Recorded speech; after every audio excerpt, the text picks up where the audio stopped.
everybody, and welcome back to Blood, Monsters, and Fears, a horror monster movie podcast, hosted by me, Craig Brosnan. And me, Anastasia Castleberry. And this week we are back with a very topical movie for the week that this is going to come out. It's everyone's favorite, Halloween. From what year? I forget. 1978. Yes, so this is the original Halloween we're talking about. John Carpenter's Halloween. Yes, everything is John Carpenter's. It better be. It's kind of like Tyler Perry, but with horror movies. And I'm sorry, Tyler, but way better. Starting beef with Tyler Perry? Yes. So, this movie is kind of... I feel like this is the horror movie, right? Yeah, Like, this is the one everyone thinks about, everyone references, everybody makes memes out of it. Well, yeah, because, I mean, it's definitely still, like... I don't know if I would necessarily... It was, like, the beginning of slasher movies, but it definitely made them popular. Like, where it's the lone killer, and he's got a big knife, and no one knows what he looks like. Definitely, this started that, I would say, or made it really, really popular. Mm-hmm. This movie... didn't take all that much money to make. Like, they had a super tight budget, like maybe $300,000, and then it raked in like $70 million. Oh yeah, it was ridiculous to turn around. I saw that too. Yeah, he was probably like, wow, I do good things. I'm gonna keep doing good things. And it wasn't his first big movie either, because The Thing came out before this, right? I think The Thing did, but I know that this other movie did that was super popular called Assault on Precinct 13 came out before this, and that was his super popular. Oh yeah. My personal favorite John Carpenter movie, Body Bags. But... Oh, God. You've made me watch that one. That's a weird one. It's not really a horror movie. It's more of like a comedy, but with like scary elements. I love him. Because it's making fun of itself the whole time. He's also in most of it, which is funny. Yes, he is. So. He's a strange man. He does seem really weird. He also, I didn't know, was a composer. Yeah, I learned that when we were looking up stuff for this movie too. He did all music for this too. And... I think he was heavily inspired too by like the Exorcist theme song, so he was like, "Yo, that's lit. I'm gonna drop a super fire track myself." I can see. I don't know. I feel like the main theme from Halloween's pretty iconic, but the rest of it, I don't know. I thought it was just okay. Yeah. Like I thought it was good for what it was, but I felt like it was very situational. That's fair. And anything else, it wouldn't have been good, really, or interesting. It was just kind of, it would just kind of be there and anything else, but in this, it's all kind of leans into the atmosphere and the weird kind of like, this is a small town, this is a nice girl kind of thing. Yeah. It definitely helps lean into that a lot. Mm-hmm. And this was also Jamie Lee Curtis's first big movie. It's true. And just her first movie ever, right? If I'm not mistaken, yeah, so she was probably like 19 when they made this, and her parents were both really, really famous at the time. Tony Curtis was a really famous director, and her mother was Janet Leigh, who everybody knows is the screaming lady in Psycho. Mm-hmm. So she taked after her mother. It's true, like all that fresh, it's a Scream Queen's legacy, y'all. But yeah, I mean, she wasn't well known, and honestly, the most well known person was the guy who plays the doctor, Dr. Loomis. It's Donald Pleasance. He's actually a really well-known actor. He's, like Shakespearean kind of fancy pants, good guy. And everyone else is kind of like, who's that? So, yeah. It's, So what were your overall thoughts on this one? You've seen this a million times. This was my first time. I've seen it a lot of times. It scared me when I was 11. It really scared me the first time I saw it because I wasn't that much older than the little children that they have in this movie, and it's just he's creepy because it's that ominous kind of like you see him and you tell someone else like, oh my god, look, there he is, and no one ever sees him, and I think that's what freaked me out, and I think that's still kind of that looming figure kind of thing still freaks me out a little, but I mean, I don't know. I don't think it's necessarily a bad movie. It's a really slow movie. Yes. And I feel like even in comparison to other movies that he specifically has made, it's a very slow film. Because it's really, really slow and there's not a whole lot going on for a lot of it. Just kind of setting the scene, I would say, is what most of it does. And then it's just it all happens at once within like a 10-minute period. Yeah, pretty much. It's a little crazy. That's when things get wild. When you finally see Michael Myers and Jamie Lee Curtis together on screen, that's when things start going crazy fast to me. And yeah, I mean, I don't hate it. It's a movie that I think the older I get, the less I like it. And I've seen all of the sequels. Mm-hmm. My favorite is... The thousands of them. Oh, I love it. My favorite's this one with, the one, I think LL Cool J's in it. I think it's Halloween Resurrection, where it's like, you have to stay the night in the Myers house and wear like a camera on your head. And if you can make it through the night, you win like $1 million or something fucking stupid. And it's crazy. And Which one is this again? I think it's called Halloween Resurrection. It's made in like the early 2000s. Like I said, it has LL Cool J in it. If that doesn't set the scene for you, nothing else can. I need to see this. But yeah, I mean, what are your thoughts on this as a newbie? I feel like I'm gonna get crucified. I don't know. Because I thought it was fine. Like, just fine at best. Like, this is the first movie that we've watched, not that we've done too many episodes yet, but this is the first one that we've watched that I thought was just okay. Well, I also think that's also because you've seen The Thing. And you had you've seen, you know, Body Bags isn't necessarily like the most cinematic film or anything, but you have a very different idea of what his movies are supposed to look like. Yeah, well, would you say comparatively a lot of the other movies are slow like this? Or no, I don't think so. He also made Big Trouble in Little China, which is a movie I love with my man's Kurt Russell. No, I feel like none of his other movies are paced in this way that feel like this. And I think the overall atmosphere is good, and that's absolutely part of what makes it so memorable for so many people, is that it's creepy and it's very much like an Anytown kind of thing. And there's a part in the movie where someone's like, you know, every town has something like this. And they're right, because every small town has some horrible thing that's happened there that everybody knows about, and it kind of looms over everyone there, even if they don't think about it all the time. And it's just, I think the way that he sets that up is very good. And I think that's my favorite thing about him as a director, John Carpenter, is that he's great at setting the tone, especially early on. But the way that this movie moves is just... I don't want to say that it's boring, but... I'll say it. It's boring. It's a little boring. I think it's boring. For a majority of the movie, I was 100% focused, like, phone out of hand on the charger because it was dying, so I had, like, no distractions. I was 100% paying attention to the movie, and once, like, stuff started finally happening in, like, the last 10 minutes, I asked Anna, I was like, is it almost over? Because it felt like we were watching for a while. She's like, yeah, it's almost over. I was like, are you kidding me? I was like, something finally happens, and now we're gonna roll credits in 10 minutes? I don't know. I didn't find anything scary. Nothing scared me in this movie.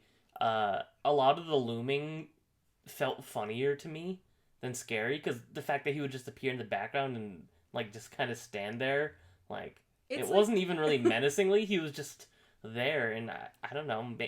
Maybe it's because I'm older and seeing this for the first time. Maybe it's because we didn't watch it at night. We watched it in the middle of the day this time, unlike we usually do. I don't know. It didn't do it for me. I didn't find it scary. I thought it was an okay movie. I found all the things that are supposed to be scary kind of funny, and a lot of it was really cheesy. All the characters in this movie sucked. Like, they're all pretty terrible.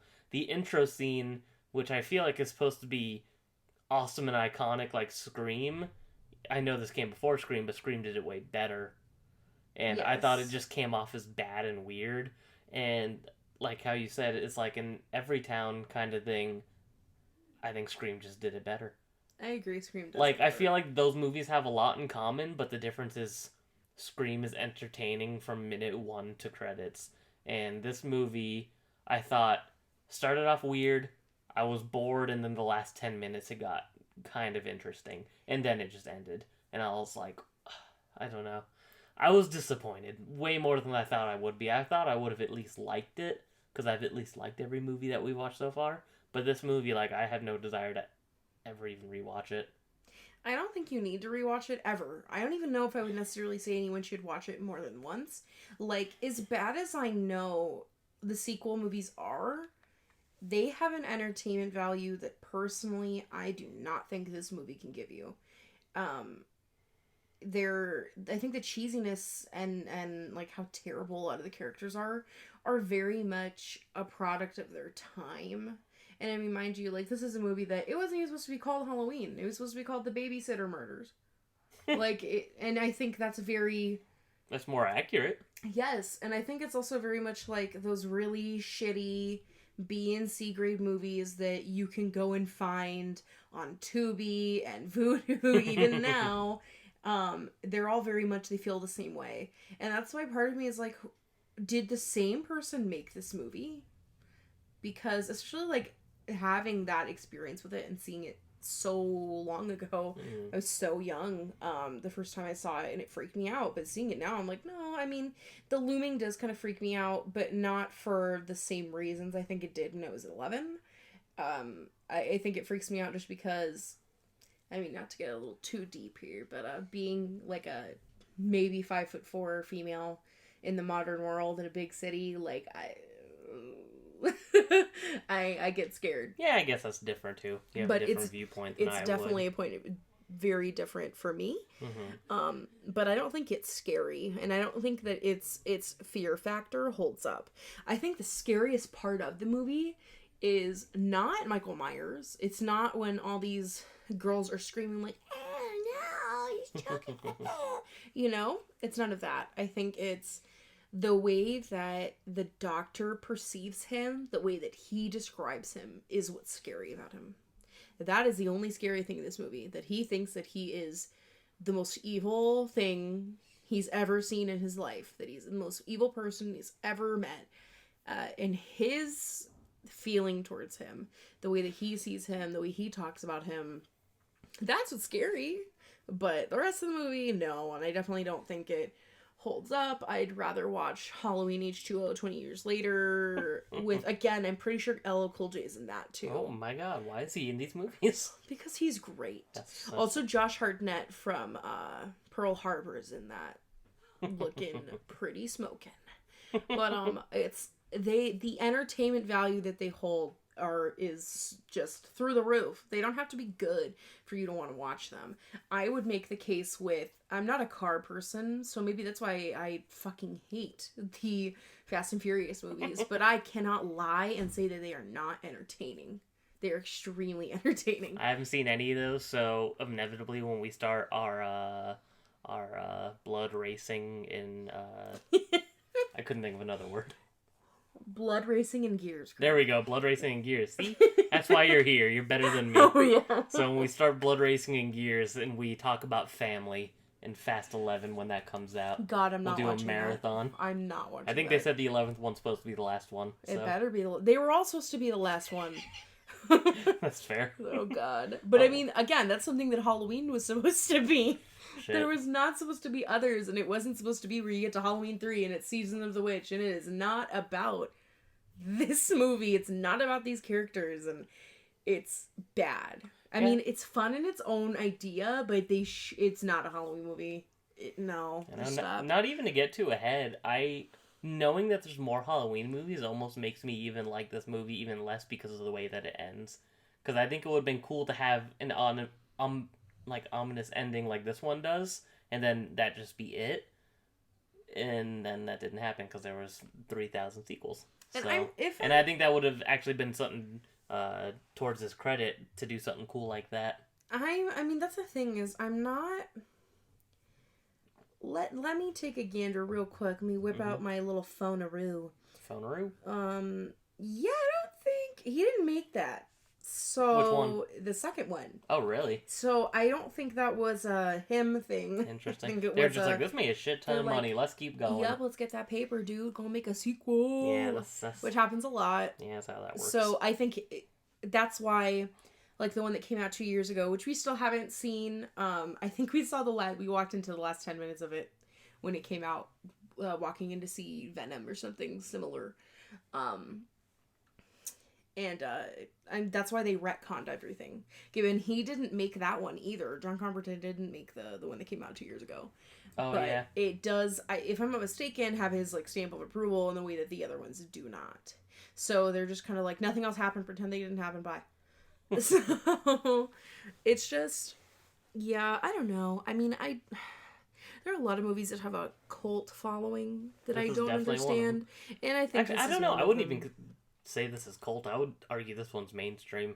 No, yeah, no, I'll give you that. It's definitely more... Like, yeah. I would argue, like, Hellraiser's probably more cult. True. Than this. Because everyone's heard of this movie. They've not all seen it, but everyone's seen the knife with the pumpkin. And I think that's a thing, too, is a lot of the art from this that's, like, come off of it. Just like the cover art from the VHSs and the DVDs, that's way more iconic than I think a lot of this movie is. Yeah. And I think it's those moments that got turned into really, honestly, prolific memes are what will stand the test of time and are way more iconic than this movie is. Yeah. I showed him, like, within just, like, a day of watching this, I want to know who made it, whoever they are, I love them. It's just like Jamie Lee Curtis looking out the window, and you see Michael Myers looming behind some laundry, and then he disappears. But instead, it's him like raking leaves. It's him putting away the laundry. It's him having a tea party with Jason Voorhees. Like these memes and all the other jokes and stuff that have come from it are gonna outlast this movie, I think, because there's nothing about it that I think is gonna be like, wow. I don't know. We're definitely in the minority, though, so... Because so many people, this is their favorite horror movie or favorite movie in general. Which I think is kind of wild. Like, there are so many other movies that are so interesting and dynamic and give you characters that are so fleshed out. That's another reason I think Scream is so much of a better movie. Yeah. Because they're so similar. Mm-hmm. They're, like, structurally, too. They're so similar. Mm-hmm. But, like I said, Scream is... The difference is it's fun and exciting. And they flesh the characters out so quickly. Yeah. Because I'm not saying that I initially like all the characters in Scream, but I feel like they're real people. At least they're interesting or likable, unlike all the people in this movie, which fucking are either... Annie and Linda. My God, I was so excited when they died. Yeah, Annie is an awful bitch, and Linda's just terrible. A hoe who wants to fucking other people's houses. Yeah, Annie was not okay. So mean. It was terrible. She's like, oh, you scared another boy away. No one will ever fucking like you, loser. Like, oh my God, how do you talk to your friend like that? Is that what we're called, friends in the 1970s? Seriously. Jeez. Well, we've spent 17 minutes complaining, so I guess we should probably get into the plot at this point. We're sorry if you guys really like Halloween. It's just not for me. Or me, really, the older I get. Yeah. We can't all be right. Anyway. Oh gosh, don't say that. I'm not saying that I'm right, but I'm not saying that anyone else is right either. Okay. That ominous, open-ended thing. There you go. So, into the plot. This movie starts out, it's 1963, it's Halloween, as it always is, it seems, in this little town. Mm-hmm. And Michael Myers is little, and it's shot really weird. It's supposed to be like it's through his eyes, but there's weird, like, heavy breathing that almost doesn't sound like it's coming from a child. And it's just really weird, like, how it moves is too smooth. Like, I feel like it's very obviously not supposed to be, like, a person walking and whatever. But he goes upstairs and he sees his half-naked sister, and it's really weird because her boobs are out. And he just kills her. He just stabs the shit out of her for nothing. Yeah. Literally for nothing. And then he goes outside, and his parents pull up to the house, which also, that's a complaint I have about all these movies. And maybe people do it in real life, but I think personally it's jacked to leave your kids at home with a babysitter on Halloween and you go out. That's fucked up. 0 out of 10 if you do that. Did that ever happen to you? Hell no. My mother always took me trick-or-treating, baby. Did your parents ever leave you here? No, my parents either always took me out or I went with, like, another group of friends, but they never, like, went out and partied or anything. They were either with us or handing out candy. That's right. That's what good parents do. Sorry, not sorry, y'all. Anyway, so they go out, or Michael goes outside, and then there are his parents, and they're like, what the fuck is wrong? What is that? Is that a knife covered in blood? What? And then and he it just kind has of like zooms out he just has like a cold dead stare into nothing, and then it just keeps zooming out. until it's now the day before Halloween, 1978. I'm gonna complain a lot throughout this, but I just want to complain real quick about how stupid it looked when he was stabbing his sister. I know, because they're He not... literally looked like he wasn't moving his arm. It looked like his whole torso was swinging back and forth away, like it was like poorly animated in like a PowerPoint slide. Well, also, like, she's like, oh no, like, it's... Yeah, it was weird. It's really weird. It was really, Also, really I feel like strange. all the people in this movie are too young to be having titty out, and that made me uncomfortable. But they're not. That's the thing, is the only teenager at the time of this being made was Jamie Lee Curtis. True, but even then, like, were they? I don't think they were supposed to be playing 18-year-olds. No, they're supposed to be teenagers. Yeah, and that's just weird. Do I like it? No, but the 70s were a different place. I guess, yeah. They were so different. No, 0 out of 10. So, back to this. It was... It's the day before Halloween. It's 1978. It's been about 15 years. And Michael is in a psychiatric ward at some, mental hospital. Mm-hmm. And it's his doctor, who we see later, who's played by Donald Pleasance. It's Dr. Sam Loomis and one of his colleagues that are going up to the sanitarium to take Michael to court because, trials, they last forever long, whatever.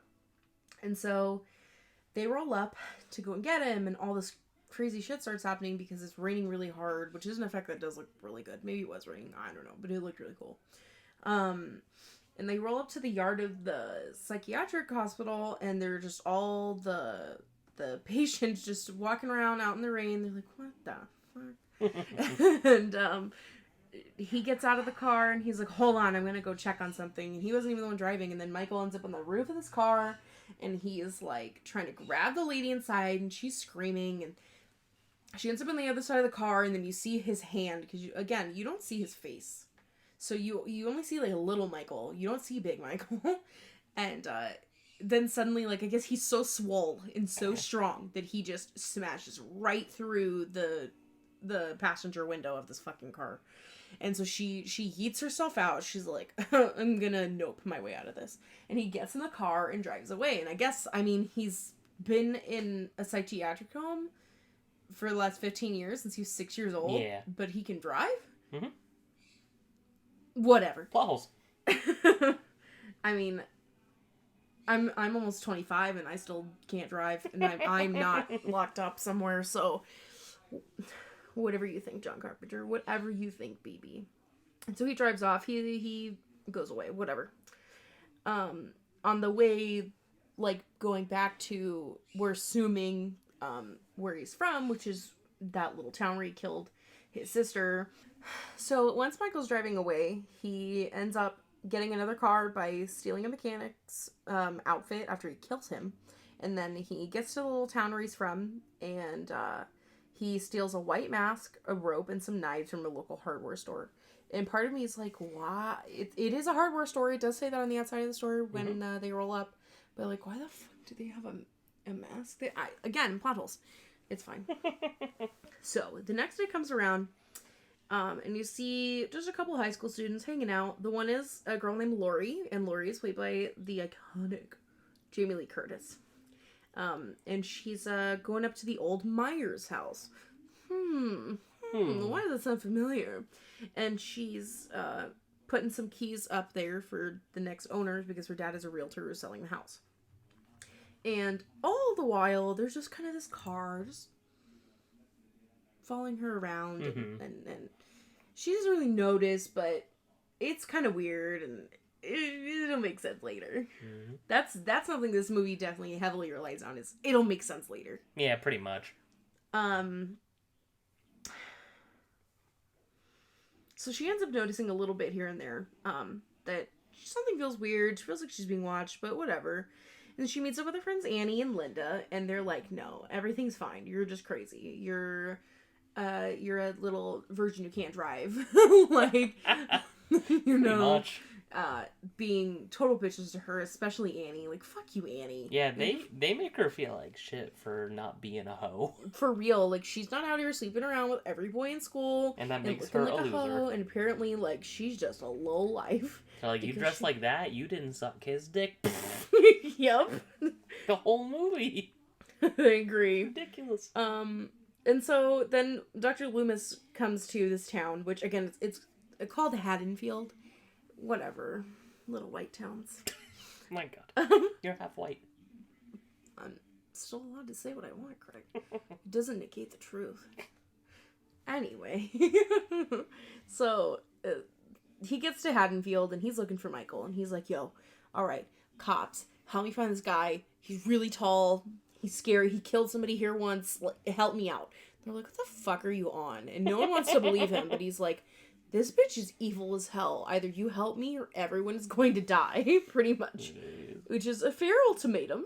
I mean, Michael's a big bitch. Like, that's one huge bitch. Even in just scenes where it's just him, you can tell that this person is really big. It's extra large. Extra large. I mean, especially as a little squirrel myself, I'd be scared just looking at him. So, Loomis finds his way to where Michael's sister, who he murdered, is buried.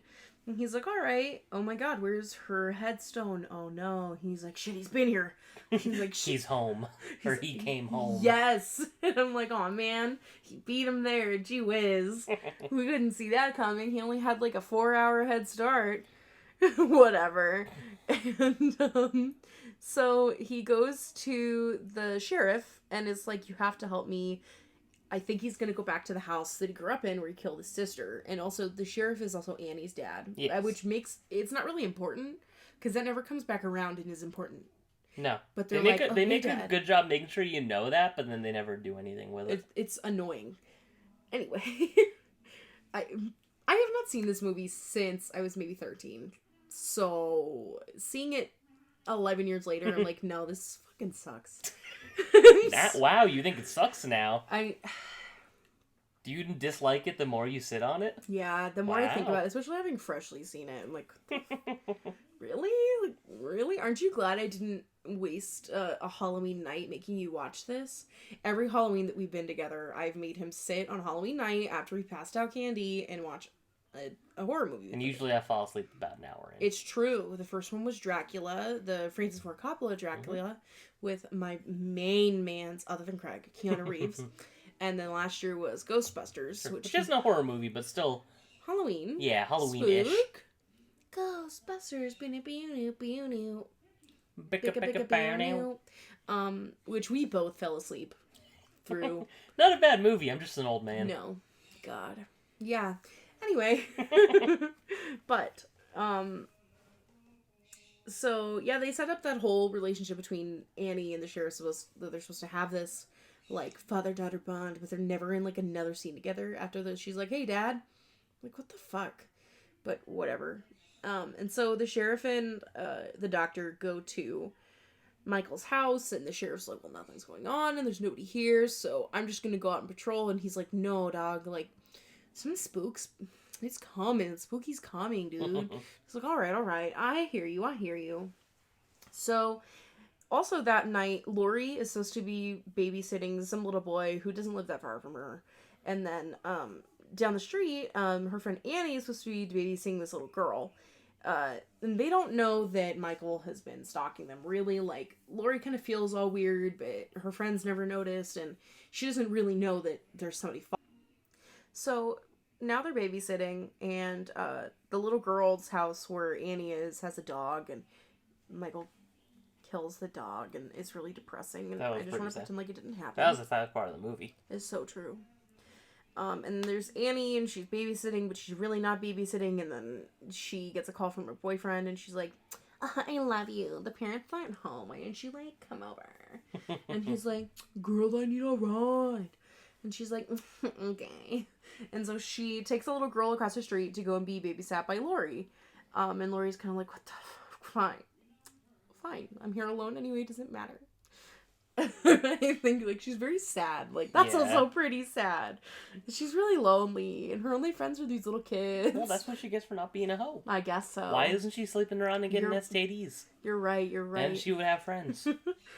Well, and then Annie goes back across the street to the house she was originally babysitting at. And then she goes to get the keys to the car so she can go get her manses. And then Michael just pops up in the back seat and fucking kills her.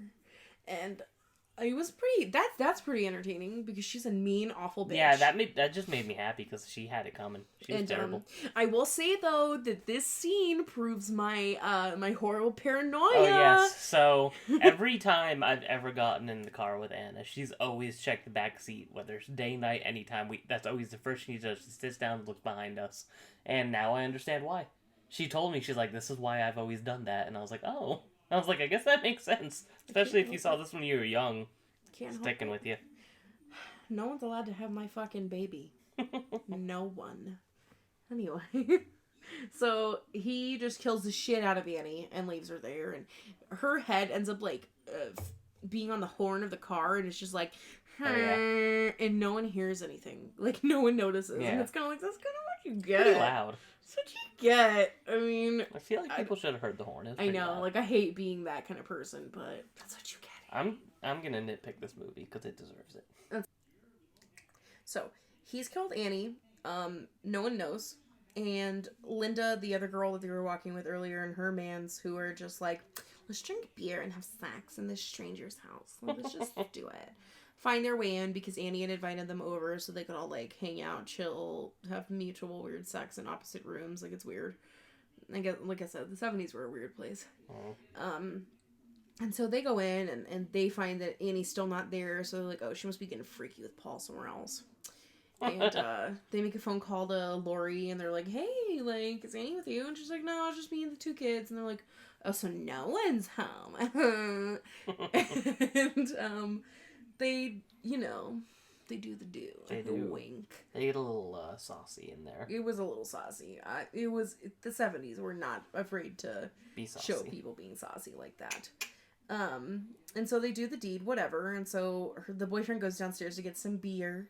And he thinks that he's being messed with by Linda, that she's, like, playing a prank on him. She's like, it's Halloween. Oh. So he thinks, like, oh, it's just fun and games, whatever. Opens the door to, you know, thinking that it's going to be his girlfriend being all cute. And then Michael just fucking kills him. That was also very entertaining. That was pretty cool. Like, because he's, again, so fucking huge that he just lifts him, like, 3 feet off the ground and, like, stabs him so hard, I guess, with this big ass knife that it goes all the way through all of his rib cage and what must be, like, his shoulder bones, and just leaves him pinned up to the wall. And I was like, all right, I mean, I did like the look of that. That was kind of cool. It definitely look cool. It definitely did a good job, I will say, of showing how fucking large this man was. Like, and how strong he's supposed to be in comparison to that. Like, yeah. It was wild. It was wild. And so then Michael takes the boyfriend's glasses and then puts a sheet over himself to be like a ghostie so she doesn't know it's him when he comes upstairs. And goes up and never says anything. And Linda's like, boyfriend, like, what are you doing? Like, where's my beer? And, like, just come back to bed. And he never says anything. And she's like, you're being a freak. Where the fuck is my beer? And she gets up and she turns her back to him. And she's like, whatever. I'm just going to call Lori across the street and see where the fuck Annie is. This is weird. And she's calling Lori and Lori picks up. And then he just fucking chokes her out and kills her with the phone cord. Oh, so funny. And it was like, it's, again, like, the way that she's choking is just like... Yes, it's really bad. It's well, really then funny. When she's calling Lori, it, like, sounds like she's, like, fucking over the phone. For real. And Lori's, like, very funny. Like, she's like, again, you guys are such hoes. And then hangs up, because I would do that, because it just, the sounds are very porn-like. Anyway, very prom-like. Prom? So, Lori's like, I don't know, things are weird. Annie still hasn't called me. Like, she said she was going to call me, so I'm just going to go check across the street. And then she has the kids in bed, and then she locks the door behind herself. Smart girl. And goes across the street and is like, where the fuck is Annie? And she's just kind of looking around the house, and then she finds Annie, the boyfriend of Linda, and Linda all posed in pretty fucked up ways, all dead. And she's like, what the fuck is going on? Yeah, that was... Because that was a pretty interesting. That's something I will give them. I did like that scene. And so she's like, oh my god. She is a good actress. She is, because it's not like she's like, oh no, and then she's on the ground. She's just kind of like, oh my god, what the fuck? Mm-hmm. And then Michael just fucking appears and tries to stab her, and she's like, what the fuck is going on? And then she falls down the stairs, which is something I've done more than once myself. Oh my god. In a pretty similar way, I will admit. And then so she kind of gets up and she's like, oh my god, oh my god, oh my god. And she's trying to get out, and he's locked her in. Like, he put a lot of time and effort into plotting her murder in specific. Like, yeah. I definitely think that it shows the others were kind of like, spur of the moment. If you weren't here, I guess I wouldn't kill you. But here you are, and I'm just going to do whatever feels right in the moment. But with her, he did a lot of thinking. There's a lot of premeditation in the way he sets up trying to kill her. But why? I'll spoil it for you when we're done. Did they explain it in another movie or something? Yes. Oh. I don't know how many later. You know what? I don't care. I'll have you spoil it for me, because you're not it bugged me that there seemed no motivation, so I want to know. He's just so hateful towards her in specific. Yeah. He's stalking her specifically. Like, he's gone out of his way to look for her. Mm-hmm. And it's like, why? Why? Mm-hmm. And I don't remember what movie it's in. I don't know if it's in the second one or whatever other one, but they do give it an explanation, which I don't think it's a good one, but an explanation is an explanation. So at the end of this plot synopsis, go ahead and let us know, but say what movie you at least think is from, so we can give somewhat of a spoiler warning in case other people care. I will. Okay, because I don't care, but someone else might. Losers. Don't even. So she's tripping.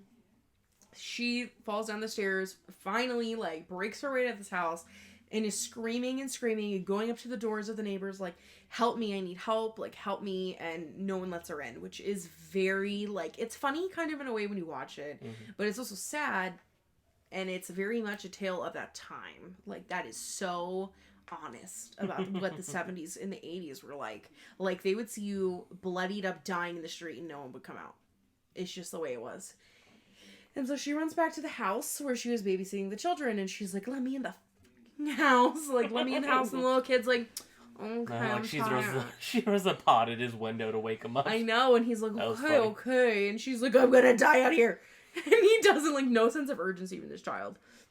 And so she comes in, locks the door behind her, and Michael's, like, not, like, running or anything. He's just walking. He's taking his damn sweet time. And she's like, get upstairs, lock yourselves in the room. You know, we're gonna take care of this. And she's like, fuck, I don't have anything to fight him off with. And oh my god, the window is open. Oh shit, what's going on? And he appears and he tries to stab her, and so she takes a sewing needle because it's in the living room, and that's what old women did, and what they still do is knit things. And she stabs him, and she's like, oh, it's fine, I killed him. And she goes upstairs and she's like, it's okay, kids, I kill him.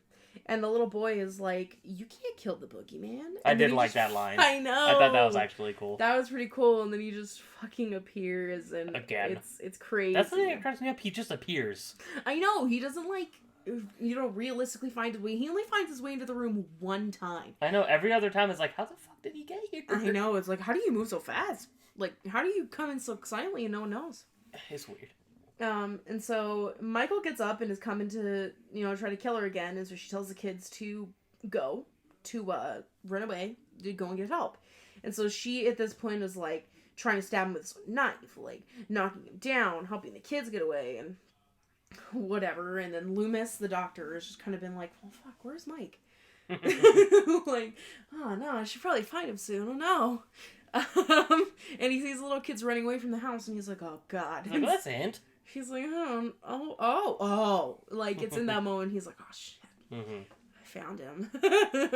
And he goes in, and he sees Michael trying to fucking kill Lori.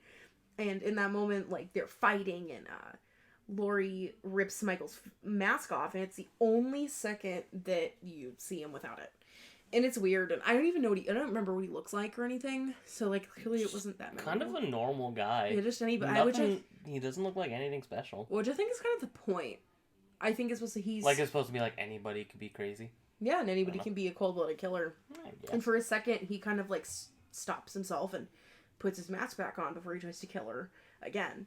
And he's about to like stab her ass, and she's like, "Shit, this is it. I don't know what else to do. Like I'm out of gas over here." And the doctor just shoots his ass like multiple times, like boom, boom, boom, boom, boom, boom. I wish it was like a Michael Bay movie where it was like from different shots, like different angles. I really wish it was. That would have been good. And so Michael like is like blown off the balcony, and it's actually kind of funny. And so they look hit each other, and she's like, "Oh, thank God he's gone." And then the doctor goes up to the balcony and looks down, and Michael's fucking gone. Because this man is invincible, apparently. I know, and so he kind of just like, "I knew this would happen," kind of thing going on, and Laurie's like, "No, what the fuck?" It's over. Yeah. It's just over. It's just over, but in a bad way.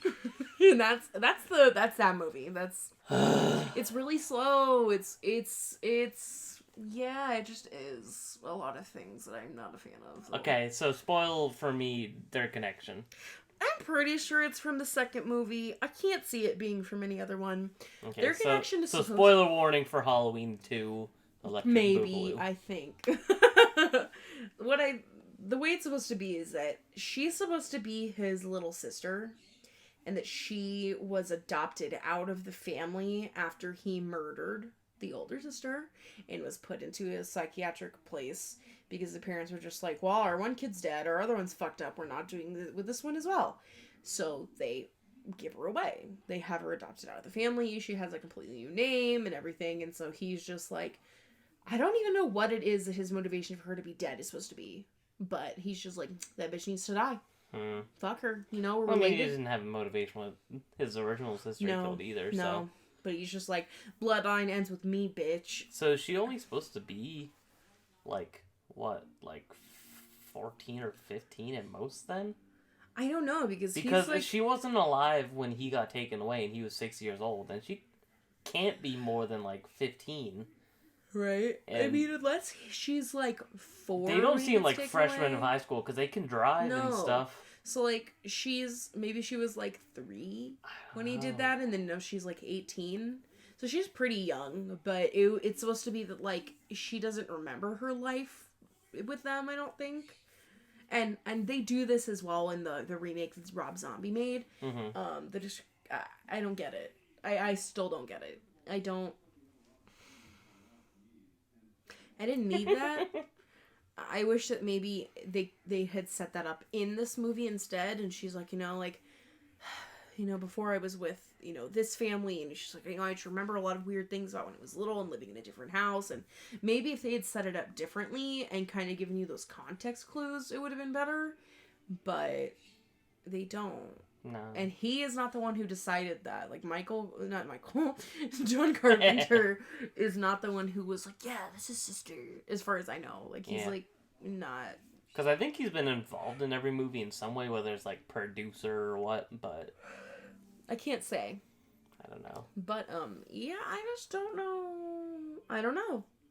You don't know? Don't watch this. If you do not recommend. If you're listening to this and you haven't watched this movie, you don't need to watch it. My plot synopsis is that's what happens. Well, and the funny part is you left out a lot, but everything you left out is insignificant. It doesn't do anything for the plot. Yeah. It doesn't help make these characters more interesting. It doesn't make the movie make more sense. It's just like very slice of life in that way, and it's boring as fuck. And I'm not a fan of that. I'm not. Yeah, this wasn't my favorite one for sure. I would also say that this is a skippable movie, which I'm utterly shocked that that's my conclusion after watching such an iconic one. But I feel the same way, having seen it so many more times before this. Like, I feel bad. I mean, eventually we'll get to at least some of the sequels when we do, like, our sequel months and stuff. Of course.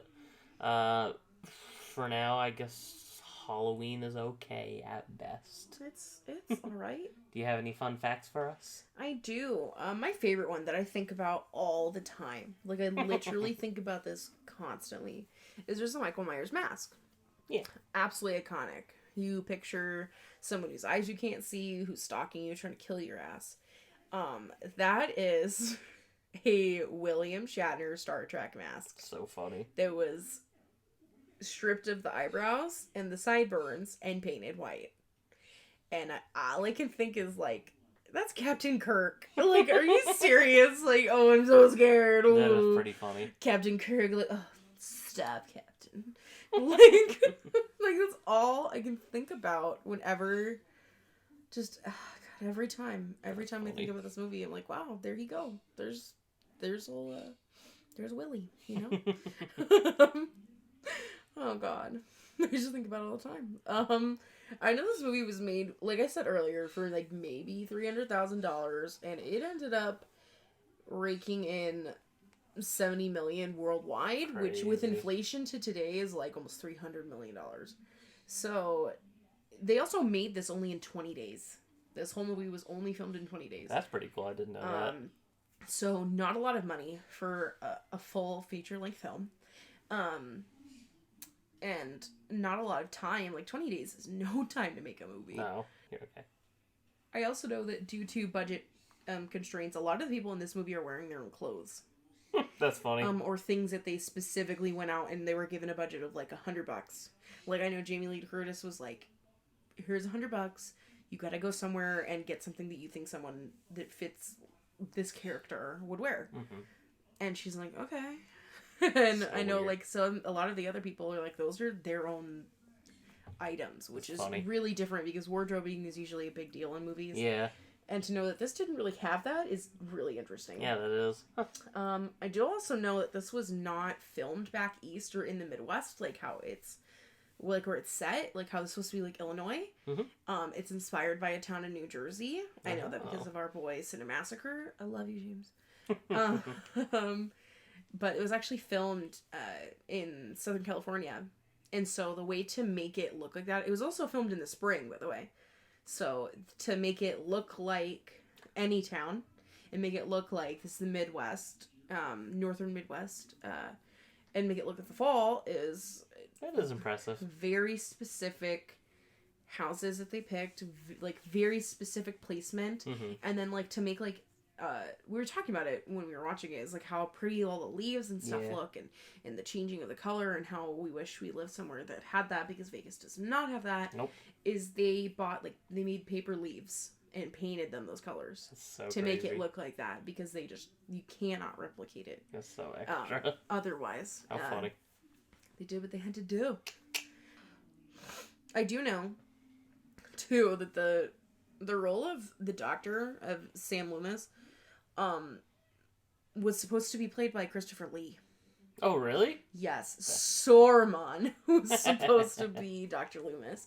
And I do know that he had said, rest in peace, my old friend, more than once, that the biggest mistake of his career was not taking the role in this movie. Because Donald Pleasance is in, like, most of them. All of them, For as long as he was alive to make them, he was in these movies. And Christopher Lee would have been in these movies. Well, and then he could have been known as, like, 2 horror icons. I know, because he was Dracula. For a million movies. When he could have been this. And he would have been Saruman and Count Dooku. God, good times. What a man. I love you. Rest in peace, my old boy. Well, I think that's a majority of what we got to say about Halloween. Not a lot of good things, which I think is a bummer. And if you like this movie, it's okay. More power to you. Exactly, you're allowed to love it. I hope you enjoy. Exactly. I wish I liked it as much as everybody else, because I know that we're in the minority. People love this movie, so. And I love the theme song.